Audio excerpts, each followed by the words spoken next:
దేశ రాజధానిలో స్కూళ్లకు బాంబు బెదిరింపులు ఆగటం లేదు. ఢిల్లీలో 9 స్కూళ్లకు బాంబు బెదిరింపులు పెట్టినట్లుగా ఆగంతకులు మెయిల్ చేశారు. అఫ్జల్ గురుకు నివాళిగా ఢిల్లీ, పంజాబ్ను ఖలిస్తాన్గా మారుస్తామని హెచ్చరిస్తున్నారు. ఈ నెల 13న మధ్యాహ్నం 1:11 పార్లమెంట్లో బాంబు పేలుతుందని వార్నింగ్ ఇచ్చారు. వెంటనే అప్రమత్తమైన పోలీసులు స్కూళ్లలో బాంబ్ స్క్వాడ్ తనిఖీలు చేపట్టారు. మెయిల్ ఎవరు చేశారు, ఎక్కడి నుంచి వచ్చింది అన్న దానిపై ఆరా తీస్తున్నారు.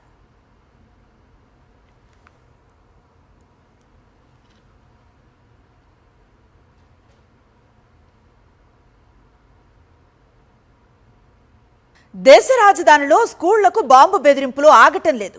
ఢిల్లీలో 9 స్కూళ్లకు బాంబు బెదిరింపులు పెట్టినట్లుగా ఆగంతకులు మెయిల్ చేశారు.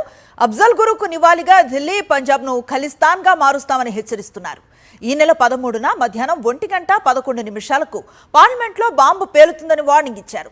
వెంటనే అప్రమత్తమైన పోలీసులు స్కూళ్లలో బాంబ్ స్క్వాడ్ తనిఖీలు చేపట్టారు.